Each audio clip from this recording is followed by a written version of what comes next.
पिछली दो वीडियो में हमने रेगुलेटिंग एक्ट ऑफ 1773 और उसके बाद आने वाले अमेंडिंग एक्ट ऑफ 1781 के बारे में पढ़ा। बट ये जो रेगुलेटिंग एक्ट ऑफ 1773 था वो एक फेल प्रूव हुआ। वो जिस उद्देश्य से जिसको उसको लाया गया था रेगुलेटिंग एक्ट को, वो पूरा नहीं कर पा रहा था। और यहां पर जनवरी 1784 में, जनवरी 1784 में पिट द यंगर, पिट छोटे वाले, वो प्राइम मिनिस्टर बनते हैं इंग्लैंड के जनरल इलेक्शन के बाद। और वो उनकी पार्लियामेंट में एक इंडिया बिल के नाम से पेश करते हैं। तो ये जो नाम है पिट्स इंडिया एक्ट, इसके बारे में भी जानेंगे। पिट्स इंडिया एक्ट के बारे में मैं अगर आपसे बात करूं तो इंडिया बिल पेश किया गया था। जब भी कोई कानून बनाने के लिए एक ड्राफ्ट पेश किया जाता है उसको हम बिल बोलते हैं। और जब वो दोनों सदनों से, भारत में अगर हम बात करें, दोनों सदनों से पास हो जाता है और राष्ट्रपति के साइन हो जाते हैं तो वो एक्ट बन जाता है। तो ऐसे ही था पिट्स, जो कि प्रधानमंत्री बने थे 1784 में इंग्लैंड के, और उन्होंने एक बिल लाया इंडिया बिल के नाम से, उसको पास कराया और वो इंडिया बिल क्या कहलाया? Pitt's India act of 1784। और बड़ी अच्छी वाली बहस होती है दोनों हाउसेज में इंग्लैंड की, और 7 महीने के बाद वो बिल पास हो जाता है और रानी के साइन हो जाते हैं अगस्त 1784 में। नाउ इसी को famous Pitt's India act of 1784 के नाम से जाना गया।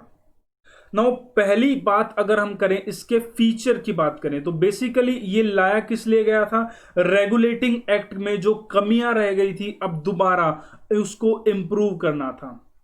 ये पहली बार डिस्टिंग्विश करेगा। यहां पर आपका कीवर्ड हो गया डिस्टिंग्विश। तो ये एक्ट, पिट्स इंडिया एक्ट, पहली बार फर्क करेगा कमर्शियल और पॉलिटिकल फंक्शन कंपनी के। मतलब कि अलग अलग कर दिया गया दो डिपार्टमेंट्स को, और वो अपना काम अलग अलग करेंगे तो बहुत अच्छा काम करेंगे। सो कमर्शियल और पॉलिटिकल फंक्शन, मतलब कि एक तो ट्रेड करना, दूसरा राज करना, ये दोनों काम अलग अलग हो गए। यहां पर दूसरा बनता है आपका कीवर्ड अलाउ। सो अलाउ किया गया किनको? कोर्ट ऑफ डायरेक्टर्स को। कोर्ट ऑफ डायरेक्टर्स को कहा गया कि आप जो पहले काम कर रहे थे, कमर्शियल अफेयर्स को देख रहे थे, ट्रेड को देख रहे थे, वो ही करते आओगे। पर वहीं एक नई बॉडी बना दी, बोर्ड ऑफ कंट्रोल। इस बोर्ड ऑफ कंट्रोल में 6 व्यक्ति थे। इस बोर्ड ऑफ कंट्रोल में 6 व्यक्ति थे और ये अब मैनेज करेंगे पॉलिटिकल अफेयर्स। और इन 6 व्यक्तियों को कौन अपॉइंट करेगा? रानी के द्वारा या फिर क्राउन के द्वारा इन 6 व्यक्तियों को जो है कंट्रोल किया जाएगा। इसका मतलब अब डायरेक्ट इन्फ्लुएंस होने लग गया बोर्ड ऑफ कंट्रोल के थ्रू। अब इनडायरेक्टली अगर हम बात करें, भारत पर रानी का, इंग्लैंड के पार्लियामेंट का कंट्रोल स्टार्ट हो गया। कंपनी को धीरे धीरे बीच में से हटा दिया जाएगा और ब्रिटिश अपने हाथ में सत्ता ले लेंगे। और यहां पर इस्टेब्लिश होता है, इसी को हम बोलते हैं डबल गवर्नमेंट। डबल गवर्नमेंट का मतलब कि एक काम कमर्शियल फंक्शन, दूसरा पॉलिटिकल, दोनों अलग अलग चलेंगे। इसने एम्पावर किया जो नया बोर्ड ऑफ कंट्रोल बनाया गया। अगला क्या है कीवर्ड? एम्पावर। एम्पावर किया किसको? बोर्ड ऑफ कंट्रोल को। क्या करेगा वो? सुपरवाइज और डायरेक्ट करेगा। किन किन ऑपरेशन में? कि सिविल काम क्या होंगे, मिलिट्री काम क्या होंगे, और revenue of the British possession in the India.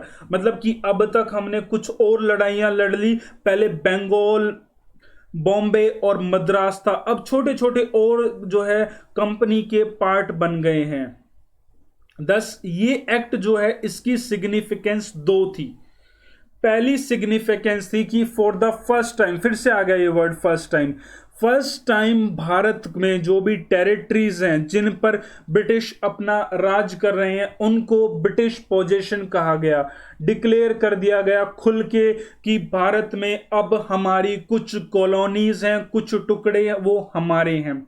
दूसरा, ब्रिटिश गवर्नमेंट को सुप्रीम कंट्रोल दे दिया गया। मैंने आपको बताया ना, क्राउन जो है इनडायरेक्टली कंपनी के ऊपर अब रूल करने लग गया। कंपनी के ऊपर रूल करेगा तो भारत के ऊपर रूल करने लग गया और उसके एडमिनिस्ट्रेशन को देखने लग गया। तो ये तो था पिट्स इंडिया एक्ट, जो कि पिट्स जूनियर के द्वारा लाया गया था 1784 का। और ये लैंडमार्क है, सिग्निफिकेंट लैंडमार्क फॉरेन पॉलिसी को लेके है।